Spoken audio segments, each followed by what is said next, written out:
Ok, gente. Oi, pessoal, boa tarde. Meu nome é Isabela Xerez e eu vou ser a presidente de mesa da semifinal da Sala 2 do terceiro Rio Proem, junto com ótimos educadores que vão me acompanhar hoje. São eles a Ana Luísa Araújo, da STP, o Arthur Montenegro, da STD Unifor, o Carlos Kim, da UFC e a Maria Clara, da STS. Os debatedores vão debater a moção. Nesta casa, realizaria compensações aos países de origem por obras apropriadas e mantidas em museus europeus, em detrimento de devolvê-las fisicamente. Eu desejo boa sorte e um bom debate a todos. Dito isso, o primeiro-ministro, quando se sentir confortável, pode iniciar seu discurso e está reconhecido pelo tempo de até 7 minutos. Estou sendo bem ouvido? Sim. Ok.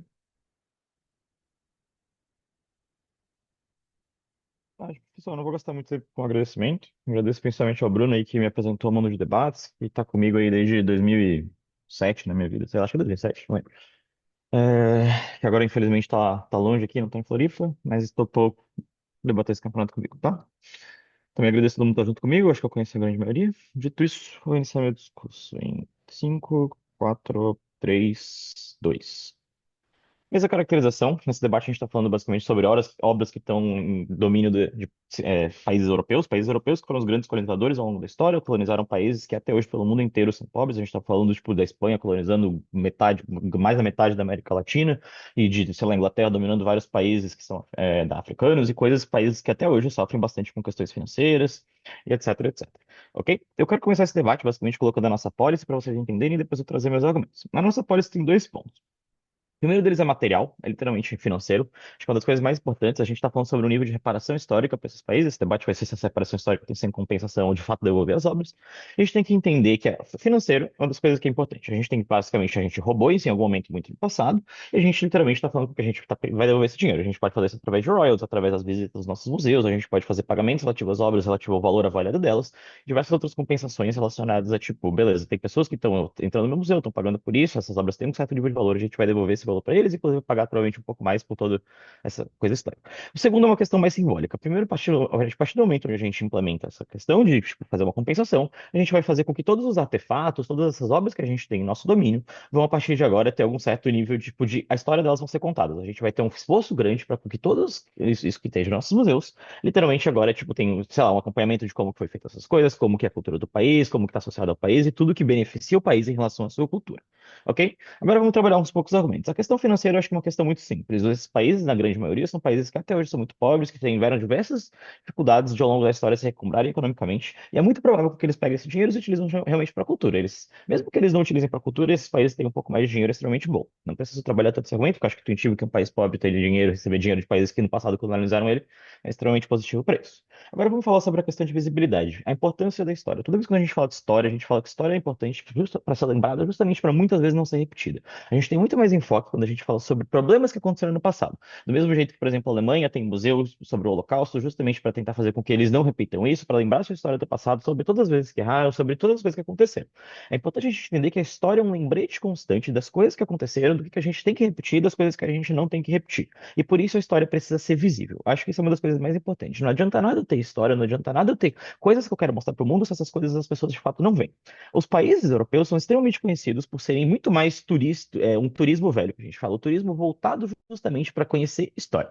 A gente pode até ter essas obras, por exemplo, localizadas, por exemplo, em países como Argentina, Venezuela, etc. Mas a questão é que as pessoas, quando viajam para esses países, elas literalmente não estão fazendo o turismo histórico que a gente está falando. Essas obras não têm um certo nível de visibilidade da qual elas precisam ter. Se a gente está contando uma história sobre obras que representam uma cultura, e principalmente uma cultura que no passado foi dominada, é muito importante a gente entender que essa colonização, que eu acho que a maior parte das pessoas concorda que é algo relativamente ruim que aconteceu, não é algo que tem que ser visto e é algo que tem que ser lembrado. Ninguém vai para Venezuela para fazer isso. Por mais que as pessoas, por exemplo, acabam vindo para o Brasil, mesmo as pessoas que vêm viajar para o Brasil ao longo do mundo nunca vêm aqui para um turismo histórico. As pessoas vão para o Rio de Janeiro para ir para praia e coisas nesse sentido. É importante entender que as obras, quando a gente está indo para a Europa, são muito mais visíveis e lembram muito mais essa história. Lembrando que da nossa pólice a gente tem a questão de que o artefato tem que contar a história, a gente literalmente está suprindo essa questão de visibilidade. A história está sendo lembrada, as pessoas estão comentando, é muito mais provável que eu conheça toda a história de colonização, por exemplo, da Venezuela, o que levou esse país a ter diversos problemas da qual ele tem hoje, se essa obra está sendo vista em um país muito mais acessível. Por exemplo, quando as pessoas vão para Madrid, elas não vão para Madrid por causa das praias, elas vão para Madrid porque as pessoas gostam de ir para Europa para ver museu, para ver tipo diversas coisas que são relacionadas a isso. Ok, Aguiar, pode fazer o teu ponto. Quando eu vejo um museu nazista, eu vejo coisas horrorosas, eu tenho vontade de vomitar e eu sinto horror. Aí tem uma história de arrependimento. Se eu vou no museu e eu vejo coisas lindas, eu falo, nossa, a Espanha, quando colonizou o México, fez coisas brilhantes, né? Tá, beleza. Eu acho que daí literalmente tu não tá engajando com o meu ponto tipo, sobre o artefato que conta a história. Quando a gente vê o artefato contar a história, literalmente contar a história de como esse país foi colonizado. Não é só falar que aquilo é, tipo, necessariamente a cultura daquele país, mas contar toda a história de colonização daquele país sofreu para que as pessoas entendam aquela coisa de uma certa forma negativa também, para que as pessoas entendam que aquele país foi colonizado e que a cultura dele tem que ser valorizada. Perceba que eu não tenho nem como conhecer a cultura de diversos países, porque a maior parte das pessoas nem se interessa pela cultura da Venezuela quando tá de fato lá. A partir do momento onde eu vou para um país da Europa, onde eu tenho interesse nesse país da Europa, eu quero ir lá para conhecer um pouco os museus, eu literalmente agora entendo que a Espanha não é só o país bonitinho que sempre existiu, que a Espanha teve uma longa história de colonização e que essa colonização influenciou diversos países da qual agora eu tenho acesso à cultura.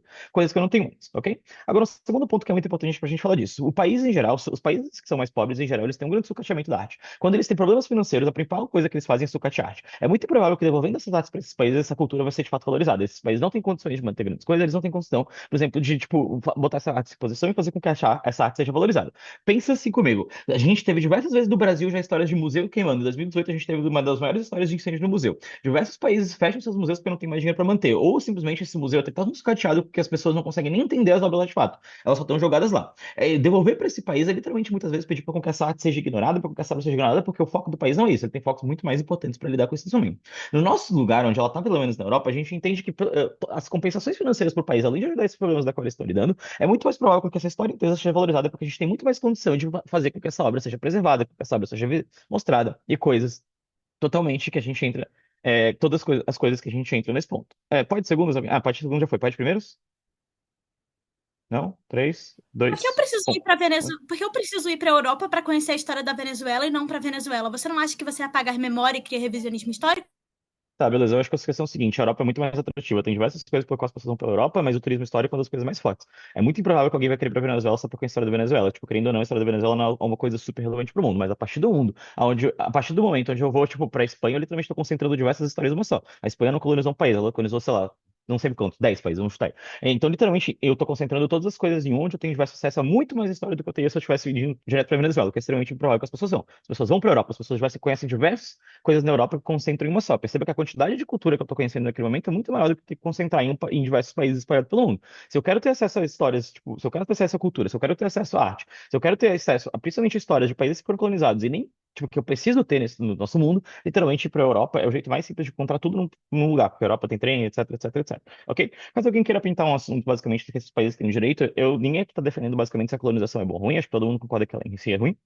Mas é uma coisa que é importante a gente entender, é que as grandes processos que aconteceram de colonização também fazem parte de diversos países. Quando a gente fala, por exemplo, sobre Portugal, as grandes navegações são uma das coisas que fizeram, sei lá, embora a colonização seja ruim, as grandes navegações são um dos grandes pontos positivos pela qual Portugal se orgulha, sobre ter construído as grandes navegações, sobre como ter feito grandes comércios, etc. A colonização, embora seja triste, também faz parte da história deles. As obras da qual eles estão fazendo lá também fazem parte do seu, tipo, enfim, do seu mundo, de tudo que pertence a eles. Entenda que por mais que essas obras também façam parte dos outros países, também fazem parte. E aqui a gente pode entrar numa disputa um pouco grande sobre quem é dono de quem. Acho que o jeito mais simples de entender é que um jeito de entender que faz parte dos dois países, por causa do longo histórico passado, que foi, embora seja ruim, não tem, cabe a gente dizer, mas que a gente tem mais ganhos estando na Europa do que estando de volta para esses países. Por isso, com muito orgulho, eu proponho.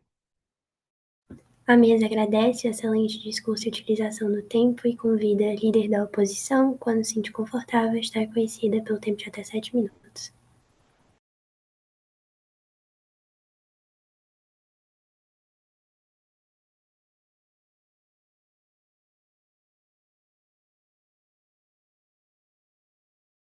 Oi, pessoal, tá todo mundo me escutando? Sim, te escutamos. Perfeito. Gente, eu também vou ser bem breve. Vou falar só umas pequenas palavras. Há 2 anos e 2 meses atrás, eu debatia a semifinal do segundo Rio Pro Am, nessa mesma posição, em primeira posição, com uma pessoa que não é só dona desse Google Zoom, desse Zoom, mas também foi uma das minhas maiores inspirações no debate competitivo. Um beijo para a Ref, para quando ela assistir esse vídeo. Um beijo também para a Vitória, a minha dupla nesse campeonato. Você é excepcional, foi um prazer debater com você. Um beijo para a minha grandiosa Sociedade de Debates, SDUFRJ, na qual eu estou representando hoje, na posição de líder de oposição. E eu tô dividindo essa semifinal de novo, igual nós dividimos a pré-semi com a pessoa que me mentorou e me ensinou muito sobre debate competitivo. Um beijo para Arthur também. Até o seu discurso, Arthur. Dito isso, pode pelo chat ou pela mãozinha. Eu começo em alguns instantes. Eu começo em 5, 4, 3, 2, 1. Mesa, qual é o trade-off desse debate? No nosso lado, a gente devolve a arte, o portfólio, o prestígio da arte como um todo para aqueles países de origem. No lado de governo, eles pagam para ter ela. Eles pagam para ter ela. Não significa ou não importa qual é a forma de compensação que eles fazem. Eles definiram que eles vão pagar royalties e contar para as pessoas que essas obras que são roubadas e, na verdade, elas passam a não ser mais doadas e, na verdade, elas não são mais um presente de suas colônias e têm um propósito histórico sobre elas. Eu concedo para vocês, acho que é uma compensação justa. Eu só não acho que é suficiente para ganhar o nosso trade-off, porque qual é o nosso lado comparativo, tá? E aqui já fazendo algumas delimitações que a gente também pode fazer sobre o que é, de fato, devolver a obra fisicamente, antes que comecem os espantalhos. Talvez vocês não queiram acreditar nisso, mas nós somos bem grandinhos, esse pode ser um debate bem razoável. Devolver a obra não é o Louvre mandar por SEDEX a obra para o Brasil, tá? A gente devolve a obra com as taxas de transmissão, a bolsa de conservação dela, ela vem conservada, cuidada, paga a multa pela captura e pela retenção. Na verdade, quem faz isso hoje em dia é a Unesco, ela faz por diferenciação, um relatório sobre a obra, isso é minimamente acompanhado, tá? Talvez vocês vejam a Lina falar na extensão dela com algo como, meu Deus, mas isso é impossível, porque os jornais, em fatos super específicos, o Bruno provavelmente ele vai botar a mão no coração e falar, meu Deus, que absurdo. Mas lembrem-se, mecanizar palavras não é mecanizar a verdade. Não adianta vocês falarem que essas obras elas vão ficar no Museu Queimado do Brasil e serem completamente despressurizadas, ninguém vai assistir e elas vão morrer de contaminação. Se atentem a isso, por favor, vamos fazer um debate justo.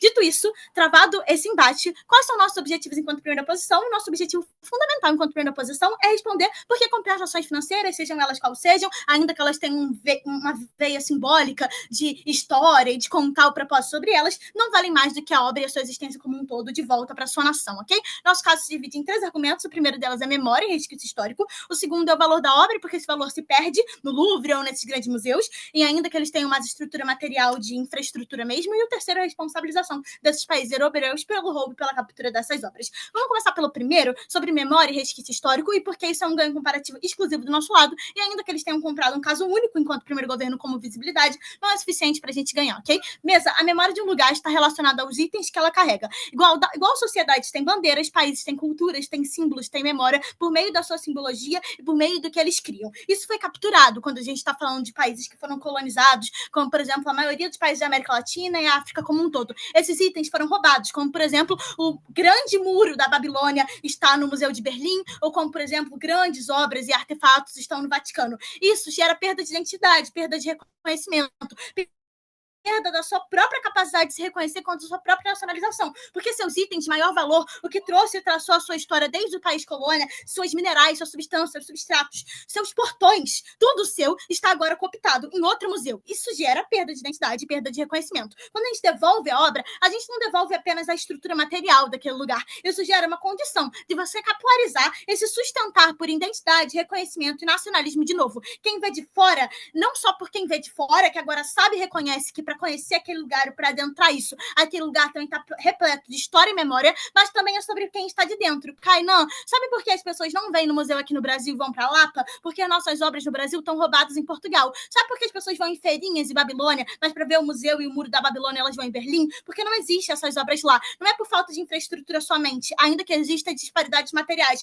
mas é sobre a capacidade de conexão que os países das colônias elas têm, os colonizados têm, de passar sua memória por introspecção.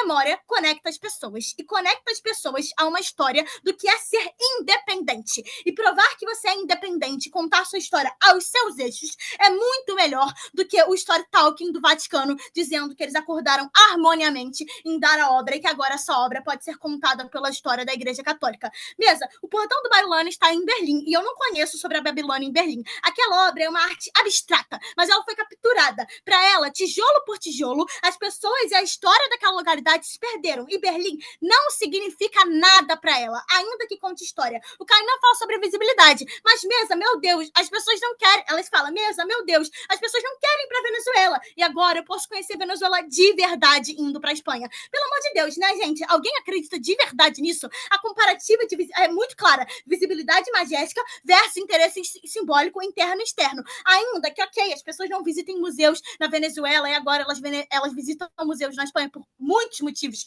E não é porque existem obras cooptadas na Espanha que elas conseguem conhecer as obras da Venezuela que aquelas obras não importam mais para a Venezuela. O fato é que a Venezuela pode criar seu próprio portfólio, seu próprio museu imagético e trabalhar tanto esse interesse simbólico interno da sua própria população do que são suas condições de obra capturada, mas tanto externo é bastante importante. E é isso que gera valorização. Segundo ponto, o valor da obra, o que ela representa e o que ela significa, e porque isso é comparativamente mais relevante quando é feito no seu próprio país e não nos países dos outros. Igual a Berlim e a Itália contam a história do fascismo e nazismo, criam memória, criam receptáculos do que foi feito, do que não foi. Igual o Brasil, no Rio de Janeiro, que tem o Museu da Ditadura Militar, que conta a história da ditadura militar e a gente gira significado simbólico por meio disso. As obras do que foi transportado de nós, da nossa coroa, dos nossos nativos, do que foi feito por nós, como, por exemplo, dos maiores países da América Latina, como Peru, como a Bolívia, como o México, por exemplo, manter aquelas memórias, de recapitular aquilo, é conseguir fazer com que a sua obra seja valorosamente representada pela sua representação e pelo seu significado estrito.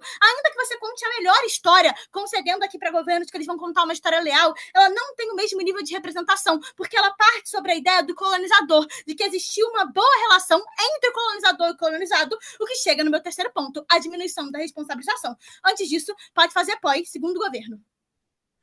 Cara, tu acredita muito que identidade é memória, não tem outros fatores além puramente do material? Não, eu acredito que existem muitos fatores relacionados à memória e identidade, mas memória e identidade está muito relacionada à materialização do que você tem. A história é contada e demonstrada com itens do seu país. E que ainda que existam outros fatores, esses fatores são irrecuperáveis do seu lado. Do meu lado, eles são recuperáveis. Compensações financeiras não tiram a história de um local. A história de um local para os países colonizados são muito importantes, são muito mais importantes do que compensações financeiras sobre subsídios. Porque não significa só a memória e identidade daquele lugar, mas, de novo, a agência representada de poder contar o valor da sua obra sobre a perspectiva do colonizado, ao invés da perspectiva do colonizador, o que gera o terceiro ponto, que é a responsabilização, que a Vitória vai tratar. Mas a ideia de que a Europa e os museus da Europa contam a história da colônia e do colonizador sobre uma ideia dicotômica do eurocentrismo versus os países do sul global. Quando você troca essa obra e troca essa condição de jogo, você mostra que os países do sul global produzem riquezas, cultura, significado, obras, e isso gera muito não só esse valor da obra, mas a responsabilização pelo que foi roubado. Quando você faz eles devolverem, eles precisam admitir que tiveram e cultivaram por muito tempo obras, cultura, inteligência e modo de pensar artístico e intístico do que necessariamente é uma responsabilização da própria capacidade que eles tiveram de roubar das suas próprias colônias. Devolver é a única maneira de fazer uma reparação nacional e história digna. Dito isso, muito orgulho em ser oposição. A mesa agradece o excelente discurso e utilização do tempo e convida adjunto de primeiro-ministro, quando se sentir confortável, está reconhecido pelo tempo de até 7 minutos.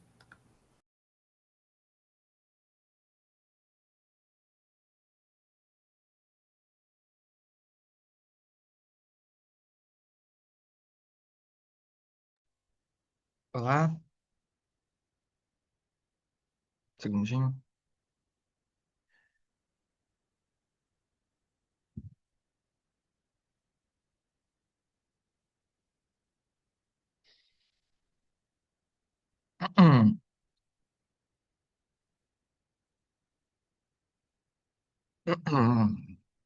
Vou começar em alguns instantes, tá?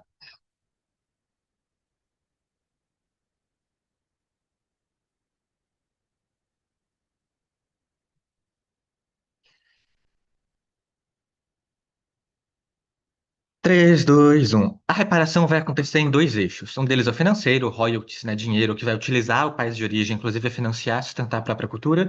E o segundo é o cultural. É um compromisso que você faz com o país de origem, com a mensagem que vai estar acoplada àquela obra. A descrição dessas obras vai dizer, de forma clara e explícita, que é uma obra roubada, qual é o seu país de origem, a história do roubo, da violência, da colonização. Essa mensagem pode ser revisada pelo país de origem e vai suprir perfeitamente bem a responsabilização que a primeira oposição tanto quer. É uma mensagem, e a mensagem gera impacto, gera awareness, gera conhecimento. Ela fortalece a percepção da história sobre a perspectiva de que houve ali um vínculo de opressão, de colonização, de roubo, de extração injusta, etc. E impacta muitas pessoas. Eu acho que isso é importante, né? Uma das principais métricas aqui é o impacto histórico. Como que aquela obra pode impactar mais gente de maneira mais positiva? Né? Qual vai ser o impacto? Quem vai impactar? Qual é o impacto? Eu deixei claro. Eu acredito que esse compromisso sobre a mensagem vai deixar muito mais viva a memória de que a colonização foi um processo violento, sangrento, que teve roubo, que artefatos indígenas foram roubados porque aqueles indígenas foram mortos e agora eles estão na Europa porque quem fez aquilo morreu pelos portugueses. Essa mensagem vai estar sendo vista por milhões de pessoas que visitam os museus mais populares do mundo todos os dias. E quem são essas pessoas? Aqui a Cecília faz assim, uma mentira absurda, né? Que as pessoas só não vão do Museu da Venezuela porque as obras não estão lá. Pelo amor de Deus, a gente tem 1 trilhão de motivos para os museus do Velho Mundo, para os museus da Europa serem muito mais populares que os museus da Bolívia e da Venezuela. Tanto por o quanto esses países são visitados, e quanto porque esses museus do Velho Mundo são caríssimos, extremamente sofisticados. Eles têm muitas outras obras, tanto pelo ponto de concentração que o Kainan já falou, e também obras que não foram roubadas, que vieram ali da Idade Média, que são muito atrativas também. E o turismo do Velho Mundo tem uma pegada muito mais de turismo urbano, de turismo histórico, do que o turismo do Sul Global. Geralmente, o turismo do Sul Global tem uma pegada mais de natureza, de praia, de festa. Tem muito menos ênfase a museus do que turismo na Europa. Não é você devolver algumas obras para países da América Latina e da África que vai inverter essa tendência tão forte que as pessoas já têm, de ir muito mais em museus do Velho Mundo e museus da América Latina, de modo que tenha alguma mínima equiparação de visibilidade. Esse ponto da Sicília é um absurdo. Quando você viaja para a Europa, você pensa em museu. Um país do Sul Global, não. Muita mais gente, ou seja, no nosso caso, do nosso lado, muita mais gente, tanto dos países colonizadores, quanto as pessoas que estão fazendo turismo por Madrid, pelo Reino Unido, etc., vão conhecer muito mais detalhes dessa história do que eles conheceriam se essas obras estivessem em seus países de origem. E aqui, vamos lá, como o Kainan já explicou, isso faz parte da história dos dois países, tá? Tanto da Bolívia quanto da Espanha. Existe tipo, dentro do contexto onde a Espanha foi lá e roubou um negócio da Bolívia. A Bolívia foi explorada e colonizada, a Espanha explorou e colonizou. Isso é verdade. O produto disso faz parte da história dos dois países. As grandes navegações e os conflitos com povos nativos são parte da história da Espanha, mesmo que seja uma parte sombria e desagradável. Mas eu diria que a Espanha tem ainda mais responsabilidade do que a Bolívia de contar essa história, de escancarar essa história, principalmente nos lugares de mais visibilidade, como, por exemplo, os principais museus. Porque a Espanha é quem tem mais incentivos em negligenciar essa parte da história e não contar tanto assim quanto a Bolívia. Querem ver? Eu vou ilustrar aqui para ficar bem claro. A gente, mesmo que a gente não tenha materialmente as obras aqui, como o Vidigal levantou muito bem no POI, a gente tem a memória muito viva, porque a gente é quem sofreu, quem apanha não esquece, quem bate que esquece. Nas aulas de história, a gente aprende em detalhes sobre o processo de colonização portuguesa, sobre como os indígenas foram dizimados e sobre como nós somos o lado extremamente desfavorecido da história. Muito mais do que Portugal deve aprender nas aulas deles, onde eles devem dar uma passada de pano muito maior. Então, fortalecer essa história na perspectiva deles é ainda mais enriquecedor. A gente tem muitas outras maneiras de lembrar essa história. Eles lembram bem dessa história, têm mais responsabilidade de lembrar, e é extremamente importante que a população desses países colonizadores tenha uma memória viva do estrago que eles fizeram. Tanto para a história não se repetir, quanto para a gente ter, enfim, muito mais justiça nas relações, como a gente olha para a história, etc. Eu concedo para a primeira oposição que devolver tem um ganho simbólico muito legal. Realmente é um simbolismo de reparação, um simbolismo de independência, de que a gente que é o protagonista da nossa história. No entanto, o impacto histórico da obra e da mensagem acoplada à obra é muito maior no nosso cenário, e isso é mais importante do que esse ganho simbólico. Agora, engajando um pouco mais com a Cecília falando que a obra vai chegar bem conservada, que não há SEDEX, que é muita de retenção. Aí, Cecília, e daí, sabe? E daí? É claro que ela vai chegar bem conservada, esse aí não é o ponto. E além disso, o seu modelo é uma palhaçada, porque você quer ter os dois lados, né? Você quer que eles devolvam a obra e você quer que eles deem dinheiro. Você quer os dois, né? Parabéns pra você. Mas o problema, Cecília, não é a obra chegar toda cagada pelo SEDEX. O problema é como que os países afetados pela pobreza endêmica, tipo, historicamente, endemicamente, lidam com ciência, preservação e patrimônio histórico-cultural. Isso é muito triste, tá? Uma merda que a vida seja assim, mas infelizmente a vida é assim. Países que foram colonizados e que sofrem com pobreza constante, volta e meia passam por crises econômicas muito graves e eles sempre negligenciam a ciência e o patrimônio histórico. Mesmo que venha uma multa agora, essa multa não vai financiar a ciência pelas próximas décadas. O Brasil, cara, o incêndio do Museu Nacional em 2018 foi uma perda de patrimônio histórico-cultural colossal. Assim, foi um dos maiores desastres para patrimônio histórico que já aconteceu na história da humanidade, não só na história do Brasil. A gente perdeu muitas obras importantíssimas para a nossa história, porque a gente não foi capaz de conservar de maneira adequada, e você teve um problema de fissão elétrica que deu a porra de um incêndio. Mas aquele não foi o único, tá? A gente tem incêndio em museus no Brasil com alguma frequência, por conta desse problema endêmico. Instabilidade política o tempo todo, orçamento em falta o tempo todo. Uma vez a cada por década existe alguma crise que faça com que vocês tenham que cortar de tudo, e cortar de museu, cortar de ciência acaba sendo mais fácil do que cortar de outras coisas. Os países do sul global, infelizmente, sofrem com esse problema. E o patrimônio histórico-cultural é algo muito valioso, algo muito frágil, algo que quando você perde para sempre, você nunca vai ter de volta. Correr o risco de perder isso é muito grave. A gente apaga para sempre um pedaço muito importante da história. Ponto para a segunda posição. Bruno, ainda assim a gente consegue manter boa parte das nossas coisas históricas. Além disso, se a gente recebesse tudo de uma vez, os países têm total condição de fazer um super museu na metrópole e bancar pelo menos ele, né? Ele não tem condição de fazer um super museu na metrópole, porque ele já não tem hoje, né? O Museu Nacional era um super museu. Era literalmente um super museu. Era um museu do caralho. Você poderia manter por uma década, mas, cara, só pensa na história política de qualquer país da América Latina. Vem o Bolsonaro, vem o Temer, vem o impeachment. Não dura algumas décadas. Não é à toa que esse tipo de desastre acontece o tempo todo. Você pode. Ainda mais países, ainda mais pobres que o Brasil, como muitos países que também foram roubados. O risco de existir perda de patrimônio cultural do seu lado é muito maior. Na Europa isso não vai acontecer. Seria maravilhoso que os países do sul global se desenvolvessem a ponto disso não ser mais um risco, mas hoje isso é um risco muito grande. E a gente acredita que esse mecanismo de royalties constantes, convertido para um investimento na cultura e na preservação, possa ajudar esses países a, no futuro, chegarem no momento onde ele possa ter museus que se comparem com os museus da Europa. Mas infelizmente não é o caso hoje. Portanto, dois principais pontos aqui. No primeiro governo, o impacto da mensagem da obra vai ser muito maior nos pontos de mais visibilidade, onde elas deveriam estar, e esses países têm responsabilidade de contar essa história. Essas obras vão ser muito mais bem preservadas, porque, infelizmente, com o contexto político e econômico dos países do sul global, existe um risco, o risco de você manter obras tão valiosas aqui é muito grande. Por todas essas razões, muito orgulho em propor. A mesa agradece o excelente discurso e utilização do tempo e convida a vice-líder da oposição, quando se sente confortável, estar conhecida pelo tempo de até 7 minutos. Oi, gente. Vocês conseguem me ouvir direitinho? Eu imagino que sim, certo? Sim, te escutamos. Ok. Obrigada, viu?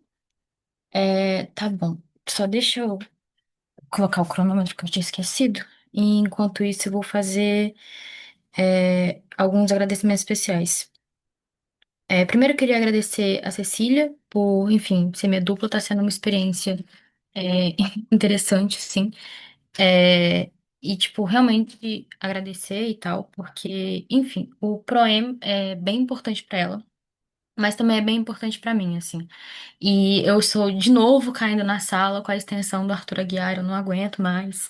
Mas enfim, queria agradecer ele pessoalmente, porque se não fosse por ele, eu não saberia debater nem 10% do que eu sei.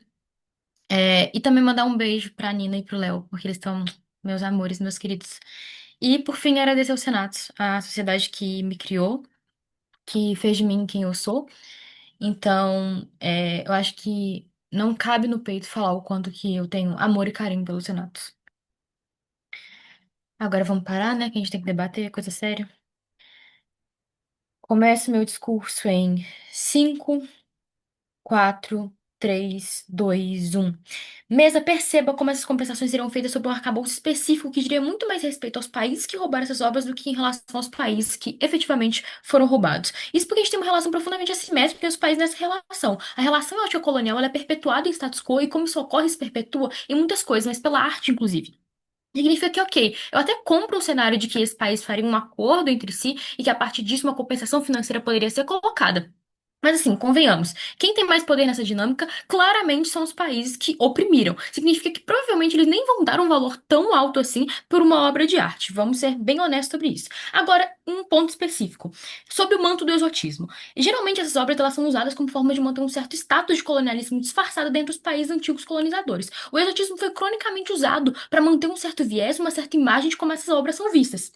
A forma de retratação de um Van Gogh é completamente diferente da forma como uma estatueta da Índia é retratada. Isso porque, infelizmente, elas não são valoradas de forma igual nesse mundo, elas são diferentes. Ou seja, por mais que um dia possa falar desse turismo histórico, dessa visibilidade, Mesa perceba como o ganho dele, na verdade, pode ser revertido em um dano à própria qualidade da obra e como ela é vista nesse mundo. Isso porque o turismo que vocês falam é muito mais voltado à apreciação do diferente, do exótico, de como que aquilo é incivilizado. E isso relaciona países como vistos como menos valorados e como menos dignos. A própria forma de ver a colonização é qualitativamente diferente.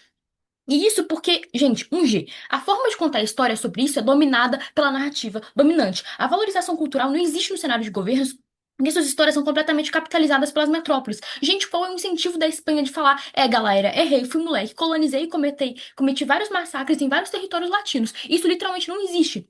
No melhor dos cenários de governos, eles falam, teve colônias, mas isso não fala nada sobre o contexto daquela obra, muito menos de como elas são símbolos diretos de um revisionismo histórico perpetrado pelas metrópoles. E isso sustenta turismo museológico, sim, mas específicos, aqueles voltados à apreciação da arte como exótica, diferente e própria de ambientes não civilizados, e não como forma de um construto social que simboliza não só um povo específico, mas um contexto no qual aquela obra foi subtraída e necessariamente importante e relevante nesse cenário. A Holanda jamais vai falar que ela roubou a estatueta da Indonésia mediante um massacre de povos tradicionais. Significa que mesmo o ganho que um dia tenta claimar de como se dá acesso à arte, o acesso à arte no seu cenário é completamente esvaziado de seu significado. Faz parte da própria limpeza de imagem desse país e a não devolução. E essa não devolução ocorre sob um plano de viés de que eles estão tutelando e protegendo essas obras, sendo que na realidade já existem mecanismos bons de devolução nos países de origem, sem que necessariamente isso afete a qualidade da obra.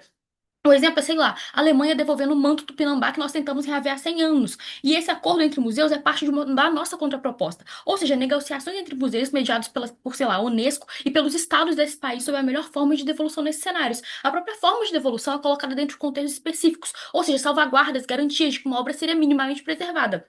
Eu entendo, em grande medida, nem sempre as condições sejam perfeitas, mas isso não existe no vácuo também. Já existem formas e mecanismos no mundo de não jogar a obra toda caquética em um museu insalubre sem nenhuma forma de devolução. Nós já temos mecanismos para mitigar o pior cenário. Mas mesmo no nosso pior cenário, onde a qualidade da obra é afetada, e que ocorre, na verdade, é o simbolismo da devolução já um ganho per si do nosso caso, porque isso já publiciza mais diretamente que há alguma coisa muito errada acontecendo aqui. E mesmo perceba como isso é importante, haja vista a limpeza de imagem não só operando no status quo, mas ela é fortemente disseminada, em especial para países, sei lá, como Holanda e Inglaterra, que cronicamente se vendem como pilares de civilização e anti-escravismo. Mesmo perceba como isso também é sobre narrativa, e como quem controla a narrativa são essas potências. No pior dos cenários, a gente pelo menos mitiga e consegue publicizar essas artimanhas. Eu, como eleitor médio, ao ver uma obra sendo publicitada como devolvida, e devolvida implica que algo foi retirado do seu local de origem, e esse link é fácil. Nesse intuito, a própria forma de publicizar isso, jornais, internet e outras narrativas existem no mundo. O fato de uma estátua do período ptolomaico estar saindo do Museu do Louvre é algo que é visto. E se é visto, eu abro uma janela de visibilidade e de discussão a partir disso. E mais do que isso, se abre espaço ainda mais para essas histórias serem mais contadas do nosso lado. Isso porque isso é visto. E mais ainda, você vê um busco da África subsaariana sendo devolvido para a Nigéria. E pensa, meu Deus, o que é isso?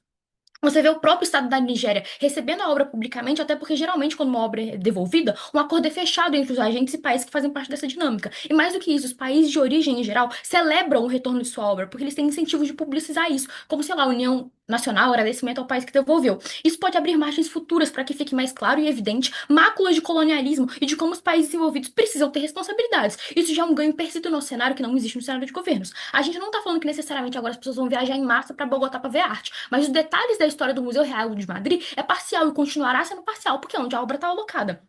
O velho mundo lucra milhões com o turismo intelectual roubando e mitigando a obra sufocada da Bolívia. A memória não é viva porque quem apanha esquece se você é sufocado. E isso acontece muito em países colonizadores. Eu compro que aqui a gente tem obras, escolas pra falar, só que isso lá não existe. E por mais que o Museu de Amsterdã literalmente fale, isso aqui foi meio roubado, pro holandês médio isso não importa, porque é a droga de uma placa e um bolso específico. E mesmo assim a redação não isso aqui foi roubado mediante massacre.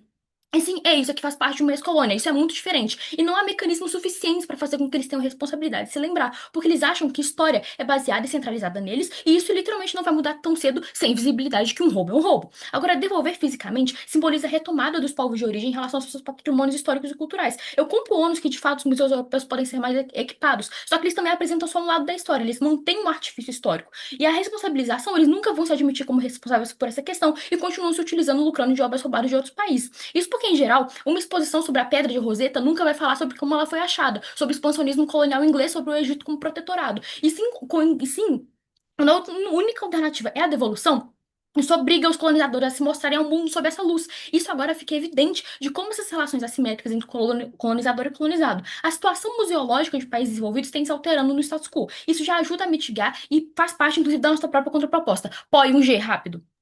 É verdade que a Mar... mensagem. É verdade que a devolução dá uma mensagem legal, mas é de curto prazo. 10 anos depois, ninguém lembra que devolveu. O nosso impacto vem sendo de vocês porque ele é de longo prazo, ele persiste. Não necessariamente. A visibilidade já foi trabalhada pela Cecília, mas de verdade, o grande turismo museológico da Europa também é balizado pela mística do exotismo, que também ocorre em status quo. No nosso cenário, a gente pelo menos retira uma visão negativa, ou pelo menos tutelada dessa obra sobre os olhares, porque esses olhares são condicionados pela narrativa desigual que opera no status quo. A própria forma de mostrar essa arte é diferente do resto. O Museu de Londres tem uma seção africana, onde eles associam isso não com a Nigéria, não com o Guiné-Bissau, e sim com a África de forma geral. Há outros fatores além do material na identidade. Mas dois, já entenda, a invisibilização, porque a arte está em outro canto, e muitas vezes nem se sabe de onde ela veio, ela é exposta de forma completamente genérica. Os ganhos de 2G não podem ser creditados como superiores pelo simples fato de que as obras não são ligadas pela origem dela e sim conectadas pela narrativa como obras exóticas de fora. Em grande medida, é assim que a memória dos excluídos é feita. Agora, engajando diretamente com o ponto do Bruno, gente, pelo amor de Deus, já existe Unesco, já existe contraproposta, já existem formas de fazer isso nesse mundo. Já existem museus aqui. E mesmo que não tenha, sei lá, um turismo europeu para vir para cá, nós pelo menos conseguimos disponibilizar arte para as pessoas do Brasil. As pessoas do Brasil também consomem arte. Pelo amor de Deus. Encerro. A mesa agradece o excelente discurso e utilização do tempo e convida a extensão de governo, quando se sente confortável, a estar conhecida pelo tempo de até 7 minutos. Olá, eu gostaria que alguém garantisse que conseguem me ouvir. Dá pra ouvir sim, Eba, né? muito obrigada. Eu vou tirar o celular da porra da frente antes que eu me execute sumariamente para não conseguir ver o cronômetro. E eu devo começar em alguns segundinhos. Espero que seja todo mundo bem. Amo todo mundo nessa sala. Espero que seja um debate divertido, apesar da moção querer me fazer cometer suicídio, mas isso é mais uma questão de princípio. Faz parte. Eu vou dar um momento para pedir pós, por favor, não adianta levantar a mão nem escrever nada. Obrigada, eu vou perfil de muita baixa renda. Mas, tipo, eu tô no meu celular, o que significa que tá foda de eu ver as coisas. Por favor, se vocês tiverem um pós, esperem eu pedir um pós. E aí tá suavinho. Beleza, se todo mundo consegue me ouvir, eu devo começar em 3, 2, 1. Mesa para facilidade de todos os envolvidos, eu vou dividir meu discurso em 3 partes, eu vou anunciar toda vez que eu for começar qualquer uma delas. A primeira parte relevante aqui são os stakeholders, quem precisa ser lembrado do que em quais termos. Eu vou começar engajando diretamente com o que o próprio 1G falou, que eles falam da ideia de você ser lembrado, de você manter a memória viva, etc e tal, mas eles falaram e mencionaram uma frase que é muito relevante da gente elaborar aqui. Quem se fudeu sempre lembra dos detalhes melhor do que quem fez a violência. Porque os países colonizados ou que foram afetados pelos europeus têm cicatrizes sentidas constantemente nos seus dias a dias. São cicatrizes econômicas, políticas, governamentais, normalmente a colonização tem a ver com a criação de Estados-nações, são ambientais e com grande frequência culturais, a coisa de ter gente falando inglês, de ter hambúrguer na puta que me pariu, toda a história da Índia, da América Latina e da África podem dizer muito sobre como essas cicatrizes se mantêm. Então, o que nós não entendemos no caso de 1O é o fato de que os países que foram afetados pela colonização não tem nada a lembrar. Eles lembram diariamente, a história faz parte da história deles, esse é o tipo de coisa que eles não precisam de um objeto para lembrar do que lhes foi tirado, porque essas memórias estão na construção do país deles e da estrutura política e da estrutura socioeconômica que eles vivem. O caso clássico é o Brasil, gente. O latifundiário aqui só existe porque Portugal era um filho da puta. Adoro a Bi, mas perdão, a gente precisa lembrar disso. Mas, para além disso, a pessoa que é mais burra e que tem mais dificuldade de lidar com essa narrativa e que mais precisa ter um contato direto com ela, como perfeitamente caracterizado por 1O, são os próprios europeus, gente. A história, inclusive a história das próprias violências, é mais negada por aqueles que as cometeram do que por quem é afetado, porque quem a cometeu é que não fica com cicatrizes, ele não fica com nada que marque aquela história. Nesse sentido, uma ideia relevante aqui é o conceito de plantar no coração do eurocentrismo o fato de que existe um mundo além disso. E por mais que a Vitória fale 500 vezes que isso é filho da puta e que os europeus não deveriam pensar assim, a gente não tem como matar o eurocentrismo, a gente tem que reconhecer que ele existe, e eu prefiro um mundo no qual os europeus não possam negar o diferente do que um mundo no qual eles podem simplesmente fingir que eles não existirem, ter 8 bilhões de museus de história no qual não tem nada de nenhuma outra cultura. Mas para além disso, que eu acho que esse é um ponto um pouco superficial, fiquei surpresa que as primeiras metades gastaram tanto tempo nisso, nós temos o ponto de centralização e privilégio. Esse é o meu segundo ponto. Já foi comentado um pouquinho pelo primeiro governo, mas menos urgências econômicas são basicamente a maior socioestabilidade de países europeus. Você tem menos chance de ter uma virada absoluta política de um lado para o outro, você tem menos chance de retirar investimento desse lugar porque eles não têm urgências do tipo fome e merda e talvez conflitos locais, talvez conflitos regionais, mas essa própria arrogância dos europeus costuma alimentar cuidado. Eles tendem a ser muito orgulhosos dos seus museus, eles tendem a dar a maior concentração de espaço lá, e nós mesmos somos afetados por isso porque a gente lembra dos nomes dos museus deles, apesar da gente não lembrar dos nossos. A exposição cedida por um O e a concentração que nós vamos garantir aqui, em conjunto, fazem com que, mesmo que o europeu, um satanás, se ache foda, mil Jesus Cristo vão xingar eles, que são basicamente todos os outros países que vão ver o que está acontecendo. Vou elaborar essa ideia. Se você centraliza a concentração dessas obras, se muitas obras estão no Louvre, por exemplo, você também está centralizando quem vai ser criticado pela gestão delas. Agora, ao invés de fazer uma crítica para cada país da África, para você dizer como cada um deles está gerando a questão, você critica a França por ser uma filha da puta, você critica a gestão do Louvre por ser uma filha da puta, você concentra a pesquisa e você concentra a pressão lá dentro. Isso dá muito certo, e isso é uma garantia bem relativa, porque, primeiro, todo mundo sabe quem são esses países, todo mundo conhece a ideologia deles, e todos os países que não são europeus criticam a perspectiva deles. O decolonialismo tem muito tempo, a gente sabe que é fácil dizer que você odeia europeu, e ao mesmo tempo é muito mais fácil fazer uma pressão significativa sobre um país se a pressão é toda em conjunto e ela é toda colocada diretamente. Isso acontece com frequência, quando alguém faz uma declaração do tipo, poxa, o X museu europeu gerou isso mal, isso aparece na BBC, isso aparece nos grandes jornais, porque o que acontece com os europeus parece importante pro resto do mundo, porque eles são filhos da puta. Mas por isso mesmo que esse tipo de visibilidade, esse tipo de crítica tem uma tendência maior a entrar lá dentro e fazer sentido. Por que eu tô falando isso? Porque sim, é Fiat de primeiro governo gerar esse modelo e dizer que vai ter essas explicações, mas não é Fiat dizer que isso não vai sofrer alterações no futuro. E o que eu tô provando aqui são garantias de por que nós acreditamos que esse esforço de, basicamente, contar a história nos termos de quem foi afetado, ou contar a história, pelo menos em termos antropologicamente aceitáveis, tem uma tendência de se manter e melhorar ao longo do tempo, porque esses países agora concentram todas as críticas e é por isso que esse debate existe, porque a gente lembra que isso é uma coisa que existe e todo mundo adora xingar europeu. Eu vou começar meu terceiro ponto em alguns instantes. Eu antes gostaria de saber se tem algum POI da primeira metade. Eu tenho. Nina, o Bruno falou exatamente a mesma coisa com você e a Vitória já endereçou. O que é isso? Eu tô num pesadelo febril. A gente já disse que existe um desequilíbrio de narrativa que piora no seu cenário, no meu. Sim, mas esse é exatamente o meu ponto. A narrativa de vocês é viável, ela não é que ela é viável, é que ela é visível. A gente sabe que a narrativa europeia ela sempre foi assim faz muito tempo. Inclusive, isso vai ajudar a ir contra a narrativa europeia, porque há essa pressão de todos os outros países, afetados ou não, inclusive outros países que querem parecer bonzinhos, de ir contra isso. A questão é, você tem muito mais controle dos termos no qual algo é explicado, quando ele é explicado do ponto de vista que concentra críticas de todos os tipos, e é assim que sempre funcionou. De novo, o fato de que esse debate existe e que vocês sabem falar o nome de vários lugares e sabem falar o nome de vários absurdos que aconteceram, decorre justamente da visibilidade que vocês mesmos caracterizaram, mais a concentração de críticas que eu acabei de apresentar. Meu terceiro ponto, mesa, é que o item é um só. O dinheiro você consegue dividir entre várias pessoas, o item você não consegue. Existem fronteiras do passado que não são as do presente, e a gente esquece que o processo de colonização e da forma como países europeus interviram nos outros muito fez para alterar suas separações geográficas, suas separações políticas e diversos outros aspectos da construção da sua sociedade.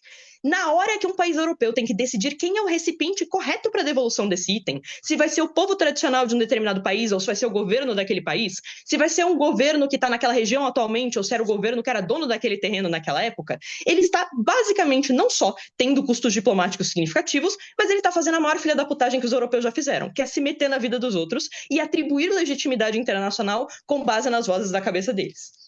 É muito mais fácil a gente distribuir o dinheiro do que a gente legitimar ou deslegitimar certos atores com base no que um europeu acredita que é melhor fazer ou não fazer. Inclusive, isso dá muito problema, não sei se vocês ficaram ouvindo recentemente, mas a devolução de peças costuma gerar mais conflitos regionais, particularmente em termos de locais que já são um pouquinho mais delicados, Oriente Médio e normalmente tipo leste da África, isso costuma acontecer. África do Norte, a herança do Reino de Gana, a questão dos Marrocos e de como eles acham que eles são os verdadeiros herdeiros, esse tipo de coisa acontece e isso é uma intervenção muito negativa. Agora, para engajar um pouquinho diretamente com o para acabar aqui, basicamente Cecília fala de memória, mas, gente, se os itens fossem relevantes para memória, vocês conheceriam seus museus municipais, ninguém conhece, ninguém nunca conheceu, e contar nos seus termos não é tão relevante, você pode obrigar o outro a contar nos seus termos, mas, para cima de tudo, o valor simbólico que é caracterizado pela primeira oposição só é um ponto mais relevante do que as coisas que eu apresentei quando, o país não tem outras prioridades mais urgentes, e todos os países subdesenvolvidos e colonizados têm prioridades mais urgentes, eles têm fomes, eles têm problemas socioeconômicos, tem várias outras coisas que valem mais a pena, e 2, quando não existem outras fontes de resolver esse problema. E como eu acabei de falar, o valor simbólico não precisa estar por meio de materiais, porque ele já existe na nossa convivência. Nós sabemos a nossa história porque nós carregamos as cicatrizes dela. Com isso, mergulhei. A mesa agradece a excelente discurso e utilização do tempo e convida a extensão de oposição. Quando se sente confortável, está reconhecido pelo tempo de até 7 minutos. Todos me ouvem bem? Sim, Arthur, te escutamos. Não vou fazer nenhuma mensagenzinha, não. Adoro todo mundo que está nessa sala. É isso aí, vamos debater. Começo em... Tá. 5, 4... Perdão, mentorante. Começa em 5, 4, 3, 2, 1. Gente, o preconceito é basicamente uma epistemologia negativa. Assim, é uma forma de você ver o mundo, uma forma de você enxergar a realidade que deteriora um certo grupo por motivo basicamente nenhum. Esse tipo de preconceito, de maneira geral, ele se estrutura de duas maneiras. Tem uma maneira mais material, explícita, que normalmente é tipo leis, segregação de espaços. Enfim, a gente tem uma série de exemplos desses na história, né? Negros não podiam sentar nos mesmos bancos que brancos nos Estados Unidos, enfim, exemplos de racismo a mil, mulheres não podiam trabalhar, etc, etc, etc. Felizmente, a gente evoluiu horrores na liquidação desse tipo de preconceito. Esse tipo de preconceito, hoje em dia, é mais raro, mais explícito. Mas tem um segundo tipo de preconceito que é muito mais difícil de combater e que ainda está extremamente presente na nossa realidade, em diversos sentidos, que é o preconceito de formas de enxergar o mundo. Ele é muito mais difícil de combater porque ele não percebe que existem ele. Então, nós crescemos em sociedades que são machistas, são racistas e são eurocêntricas, e a nossa realidade, nossa personalidade é moldada sobre essas realidades machistas, racistas e eurocêntricas. A gente, sem querer, acaba tendo esse tipo de visão e a gente não vê quando a gente agride ou diminui determinados tipos de grupo. Meu primeiro argumento é mostrando que tudo que o governo está propondo e vários dos argumentos deles reforçam esse tipo de narrativa. Por dois sentidos. Primeiro, num reforço desse tipo de narrativa que você não enxerga através do capital. Boa parte dos motivos pelos quais a Europa é rica, os Estados Unidos é rico, enfim, boa parte dos países que hoje em dia são as grandes potências do mundo são ricos, é porque eles exploraram a maior parte deles, de maneira muito explícita, né, sendo metrópoles e colônias de fato, os países subdesenvolvidos de hoje. Isso fez com que hoje o mundo seja extremamente desigual. Esse mundo desigual faz com que esses países tenham mais dinheiro. E o dinheiro que o governo o tempo todo fala que é a grande diferença desses países para eles poderem cuidar. Dado que eles têm mais dinheiro, eles vão conseguir fazer uma conservação melhor. Dado que eles têm mais dinheiro, talvez mais prestígio, porque, bom, a Europa tem um prestígio vinculado à ideia de que ela explorou. Todo mundo, a colônia sempre foi ensinada a querer ser a metrópole. Então, hoje a gente quer ir para a Alemanha, quer ir para a França, a gente não quer ir para a África do Sul. Esse tipo de colonização do capital, que não é uma colonização como era antigamente, mas ainda é um modo de opressão muito forte que ocorre por meio dessa epistemologia que eu tenho falado, ela é fortalecida no mundo da Nina, do Bruno, do Kainan e do Vidigal. Por quê? Porque quando você coloca essas obras lá, você fala o que tem de melhor no mundo é o que tem nos países mais ricos, que são ricos justamente porque exploraram os outros. Você reforça esse ciclo de opressão e de hierarquia. Além disso, existe uma colonização também de competência. Isabela, imagina que a gente vai fazer um congresso sobre representatividade das mulheres no movimento de debate, ok? A gente vai falar sobre os problemas, sobre como a gente pode melhorar, etc, etc, etc. E eu, como sou um cara que está há muito tempo no movimento de debate, vocês falam, pô, bora botar o Arthur para falar sobre os problemas das mulheres? Você vai falar, pô, vai se fuder. Tem gente muito melhor do que você. Por quê? Por uma questão de princípio, já nasce errado. Que eu, que sou homem, vou falar sobre a representatividade das mulheres no movimento de debate. É a mesma coisa que está acontecendo aqui. É uma forma de opressão que acontece há muito tempo, com diversos tipos de minorias, inclusive com os países subdesenvolvidos, que é falar, você de fato tá sofrendo uma questão, mas você é ótimo, cara, você é incrível. Você é tão incrível que eu vou falar para os outros por que você é incrível. Eu, europeu, vou explicar para o mundo por que o Brasil é pica. Eu, homem, vou explicar para o mundo por que as mulheres, na verdade, são tão boas. Bota fé o que eu estou querendo dizer. É uma tentativa de solucionar o problema que reforça epistemologicamente o problema. Isso parece só princípio lógico, e pelo princípio lógico, por uma questão de justiça, já vai desligar de todo o governo, mas tem implicações práticas muito fortes. Na prática, a gente não controla o nosso passado, nosso presente e nosso futuro. A gente não tem um controle narrativo sobre os nossos próprios países. Deixa eu dar alguns exemplos para vocês. Primeiro, quando a gente faz esses museus aí na Europa que tem as nossas obras, a gente, de forma intencional e não intencional, a gente acaba fazendo uma segregação. De forma não intencional, a gente cria setores. Esse aqui é o setor da América Latina, esse aqui é o setor da Ásia, esse aqui é o setor da África, o que reforça estereótipos que é tudo igual. Assim, Brasil e Argentina, a gente dança, faz futebol e essa porra toda. Além disso, os guias, eles não são completamente especialistas em todos os países. Gente, até aqui no Brasil, a gente tem guias que às vezes falham, bota fé, a especialização é difícil mesmo. Esse cara vai reforçar durante a fala, na explicação dele, vai fazer abreviações. Não, a gente matou os índios mesmo. Os índios do México ao Peru foi igualzinho. No Brasil, tudo fala a mesma coisa. Capital do Brasil é Rio de Janeiro. Enfim, são coisas normais, erros que esse cara, às vezes, ele é super de esquerda, o avô dele é brasileiro. Mas são erros normais de acontecer que reforçam estereótipos muito fortes, erros que não aconteceriam naturalmente aqui. Além disso, tem tipos de erros que são intencionais. que faz a gente controlar a narrativa? Controlar a narrativa, basicamente, é a gente conseguir construir histórias sobre os nossos objetos, no caso, países subdesenvolvidos. Alguém aqui sabe qual a principal universidade do mundo para estudar Brasil, história do Brasil, narrativa sobre o Brasil, como foi a evolução do Brasil?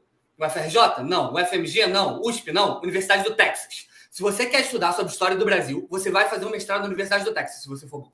Lá tem os principais livros, lá tem os principais objetos assim, originais, históricos. Por quê? Porque esse pessoal compra. E os grandes pesquisadores vão para lá, se reúnem lá, conversam lá. Na prática, quem faz os livros mais modernos sobre narrativa do que é o Brasil, do que fez o Brasil ser hoje, é os Estados Unidos, é o Texas. E esse tipo de coisa acontece de maneira muito sistemática. Quando a gente deixa restos mortais de certos personagens históricos nossos em museus da Europa, é muito mais fácil para eles fazerem pesquisa de DNA, verem semelhanças. Esse rei aqui era primo de não sei quem, ele cruzou com alguém, sei lá, com um escravo, quem que era o filho dele, esse tipo de coisa. Eles conseguem fazer, a gente não consegue. Obras de arte, mesma coisa. Obras de arte nascem, tanto esculturas quanto quadros, eles nascem num contexto social. Quando você tem um quadro perto de você é pesquisador, você tem mestrado de 2 anos para fazer, você visita o museu com frequência, você dá uma olhada lá na cidade, Tiradentes, outra cidade qualquer, e a partir disso você vê as relações da cidade com o quadro. Quando o museu está na Alemanha, você pega 2 meses do seu mestrado para ir para lá, fica olhando o quadro, quando você volta, você olha a arquitetura, em momentos diferentes é muito mais difícil fazer essa pesquisa e esse controle de narrativa que é tão fundamental.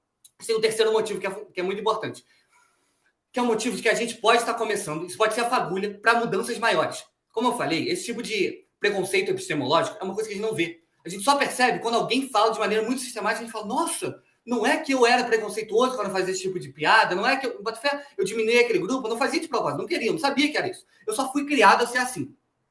E hoje a gente naturaliza que as obras de arte, que a nossa história, o nosso passado, esteja na Europa. É natural, tipo, foda-se, ninguém dá a mínima porque é um tipo de preconceito que foi enraizado.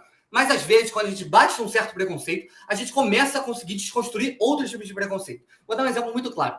Houve uma época que era muito comum as pessoas, mulheres brancas, utilizarem roupas muito típicas da cultura negra. E ficou muito comum por anos, até que alguém falou, putz, cara, isso aí tá muito errado, isso é apropriação cultural. Isso gerou um debate muito grande na nossa sociedade, que encadeou para outros tipos de debate sobre racismo. Isso realmente fez a sociedade evoluir. A gente não se dava conta que aquilo ali era importante, até o momento que foi discutido passou a ser importante.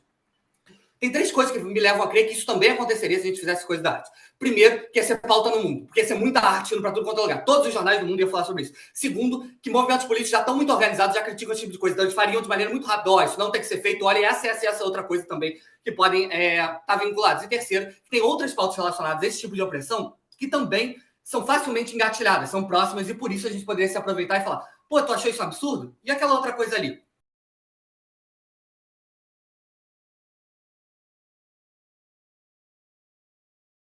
A mesa agradece a excelente discurso e utilização do tempo e convida o VIP de governo, quando se sente confortável, a estar reconhecido pelo tempo de até 7 minutos.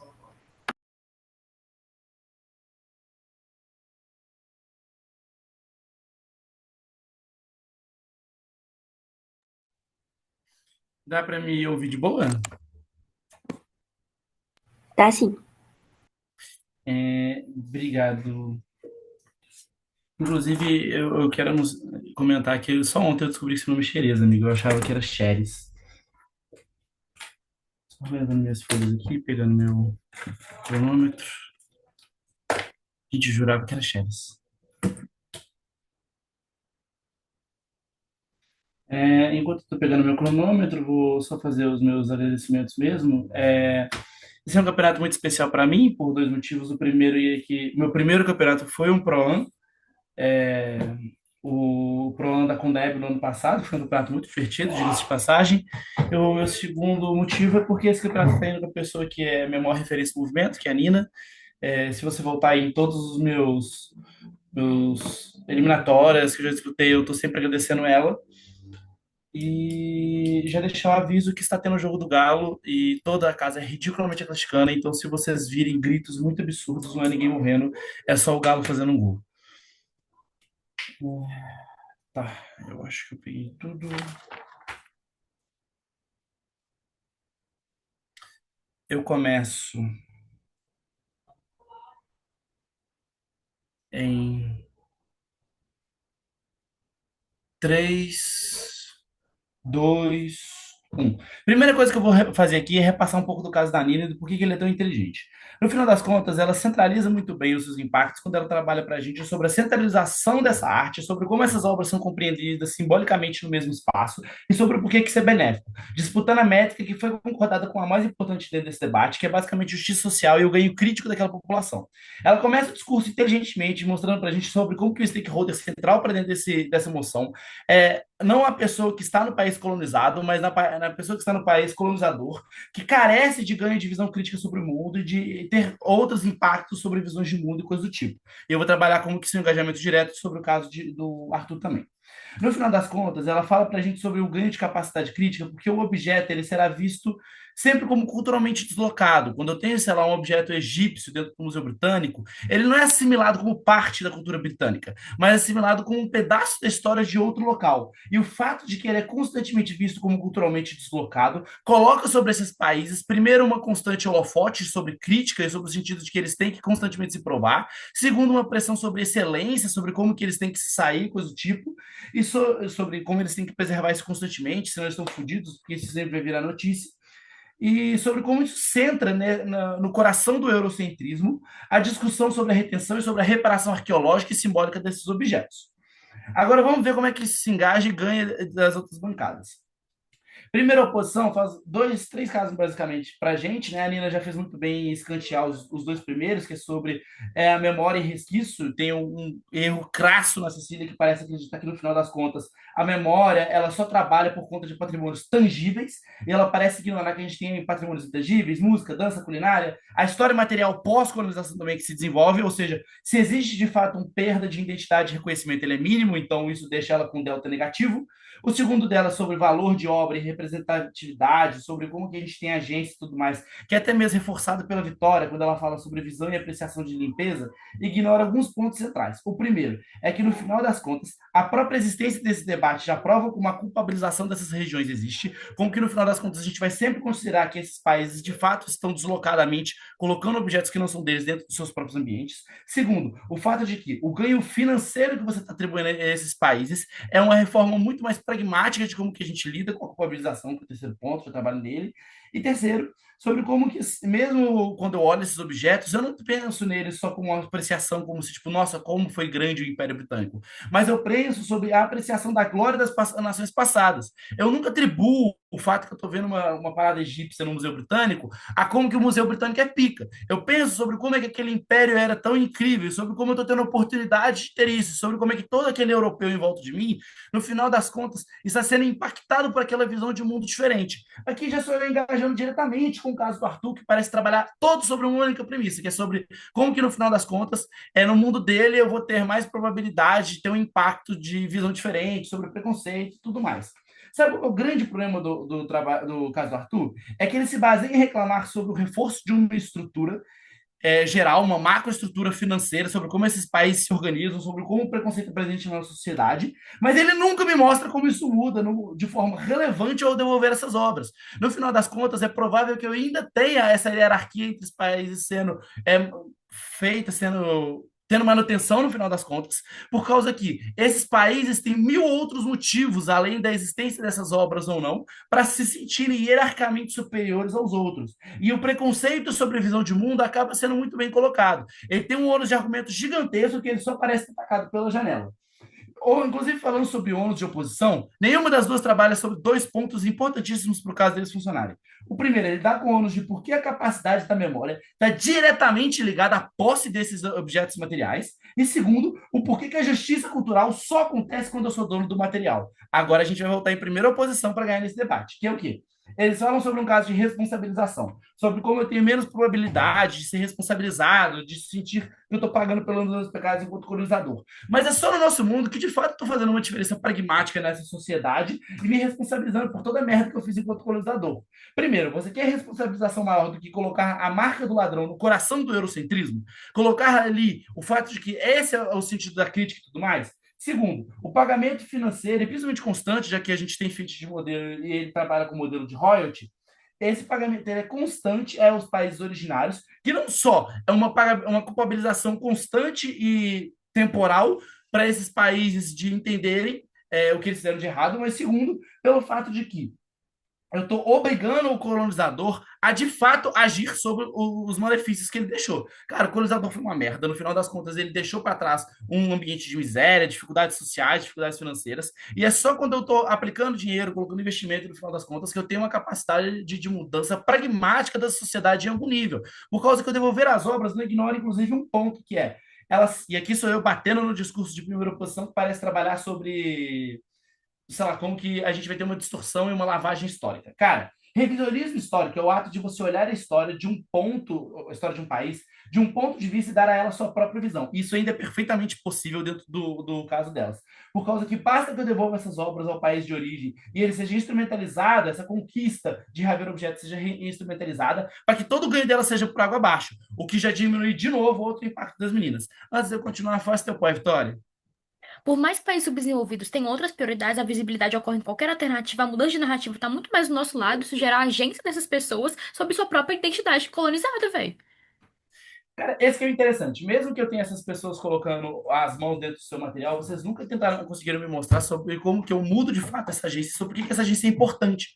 Por causa que, por mais que, se vocês de fato conseguem ganhar essa métrica, ela ainda é irrelevante. O fato de que, no final das contas, eu ainda tenha a população europeia sendo culpabilizada, experimentando a história do outro, tendo impacto sobre uma visão de mundo, e sendo obrigado a entender quais foram os ganhos e os ônus sobre como é que ele, sobre a sua história de colonizador e coisa do tipo, e eles ainda sentindo que para que eles tenham aquele objeto ali em mãos, eles estão pagando por isso, eu já estou colocando sobre eles a responsabilidade e ainda estou gerando uma ideia de que os outros países ainda têm agência sobre a minha história. Eu ainda estou sendo obrigado que o cidadão mais alienado para dentro desse debate tenha um mínimo de capacidade crítica. E ainda ninguém dentro desse debate conseguiu lidar ou prever o caso que a Nina roda para a gente no seu terceiro ponto, que é sobre como que a gente interferiria na legitimidade de quem é realmente o dono desse tipo de material, sobre quem que são, já que no final das contas as fronteiras são sempre difíceis de traçar e tudo mais, e sobre como isso coloca ainda um ônus diplomático sobre o caso de oposições que ninguém conseguiu lidar.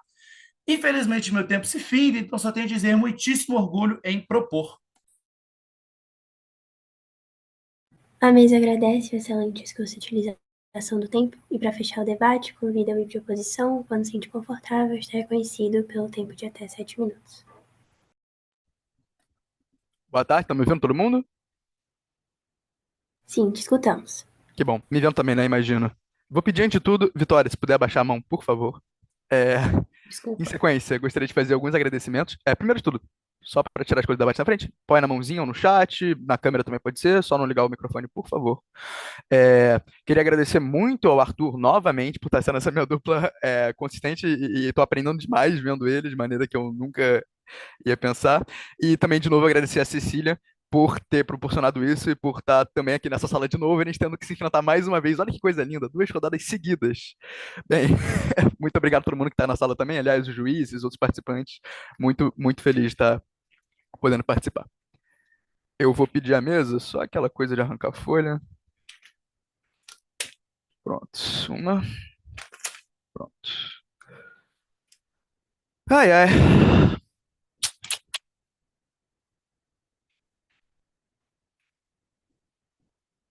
Colocando meu cronômetro.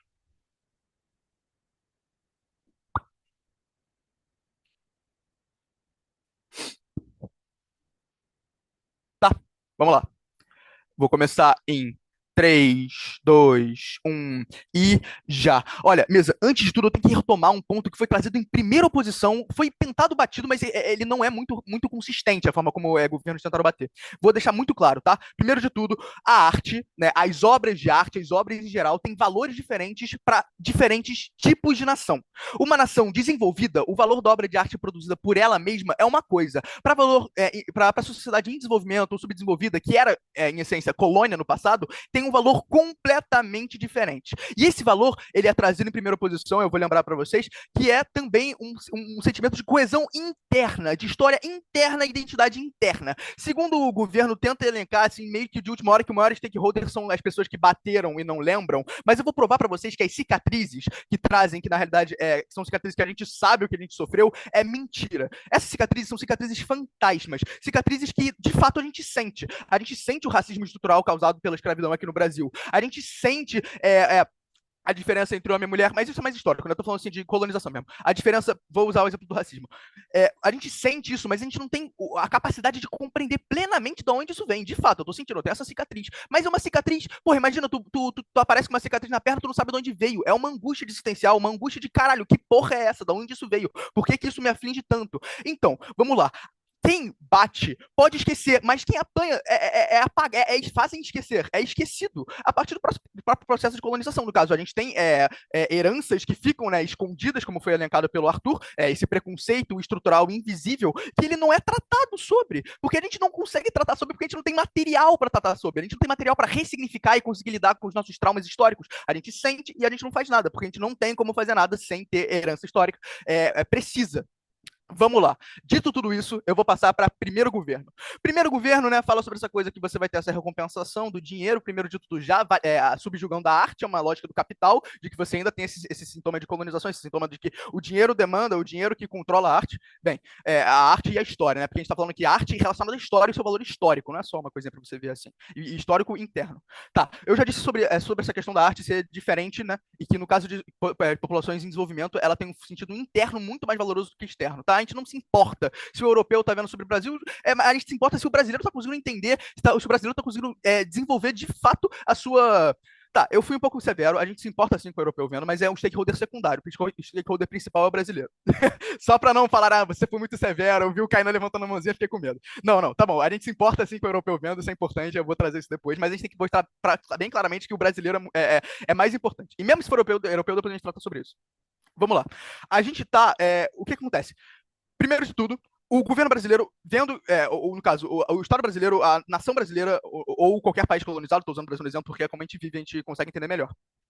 A gente tem o material histórico como uma forma de você comprovar essas mazelas do passado. Você tem o material histórico, por exemplo, você está numa sala de aula de história e aí a professora está falando sobre a escravidão. Aí ela mostra um quadro para você que, de fato, retrata a escravidão, retrata aqueles quadros de proclamação da República e tudo que você consegue ver os escravizados ali. Caramba, isso mexe com você de alguma maneira. Tá, vamos dizer que vocês podem, na semana seguinte, fazer um passeio de escola para um museu que tem esse quadro. Porra, você sente isso na pele, você entende essa merda, você entende plenamente, porque você está inserido nessa relação de espaço e arte, história e cultura, história, espaço, história e você. Você se encontra dentro dessa nação em construção, a partir justamente dessa lembrança histórica, que é material sim, tá? Por quê? Vamos dizer que agora, em vez de esse quadro estar aqui no Brasil, ele está lá na Europa. Aí o aluno fala, professora, podemos ir ver esse quadro pessoalmente? Não pode, está com a Europa, tá em Portugal, por exemplo. Tá em Portugal? Como assim tá em Portugal? Como assim eles ainda, depois de tudo isso, depois de todas essas mazelas, ainda conseguem concentrar toda a forma de contar a história? É um caso principiológico, mas ele também é material, que você só consegue se integrar junto da sua própria nação a partir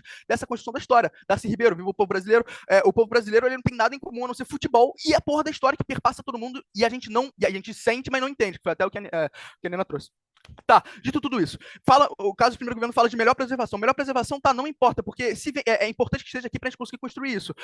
No caso, quem aqui sabia o que tinha no Museu Nacional que queimou no Rio de Janeiro? Ganhou muito mais visibilidade depois que queimou. Não tô falando que é bom queimar, não, mas assim, de fato, a preservação, tudo bem se acontece de alguns pegarem fogo, de alguns serem destruídos, porque no final a gente já não tinha esse de qualquer jeito, a gente já não tinha esse material. Então, a gente perder alguns do processo acontece. Tá, mitigando aqui o caso do primeiro governo. É um pouco extremo, mas de novo, vocês têm que entender. Agora, passando para o segundo governo. Tá, o segundo governo já disse, a métrica fixada por eles é muito nessa questão da instituição externa, né, do europeu conseguir entender, etc. Mas vamos lá, já falei sobre a cicatriz fantasma. Vamos lá. Eles fazem um ponto de crítica à gestão do Louvre, né? Você reúne todos, você pode criticar muito mais facilmente. Não, porque eles não é que esses países vão poder ser criticados. Não, eles são os salvadores, muito corajosos, importantes que eles consigam mostrar isso. Eles têm esse papel de ser generosos, de serem gentis, de dar espaço para essas outras culturas aparecerem. A gente não tem essa relação de dever nesses países europeus, justamente porque eles têm essas obras há milhares não, mas há centenas de anos. Eles não têm nenhum motivo, aliás, para pagar a gente. Eles não estão pagando a gente, eles estão doando, porque a gente não está cobrando. Eles não devem nada a gente porque eles tomaram isso e já é deles, já era deles, antes mesmo de se pensar em ter alguma recompensa. Bem, então você não vai conseguir criticar mais o Louvre porque eles só vão ser vistos como esses salvadores, como eles sempre foram e sempre vão continuar sendo.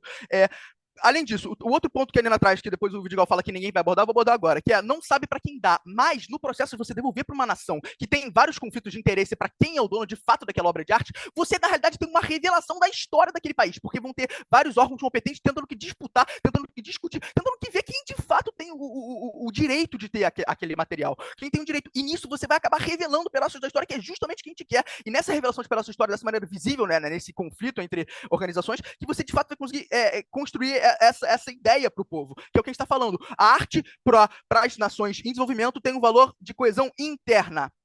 Tá, então, como eu já disse, esses países não estão pagando a gente, eles estão doando. Isso é diferente. A Europa nunca vai ser criticada dessa maneira porque eles têm essa porra desse monopólio da nossa própria história, nossa própria materialidade.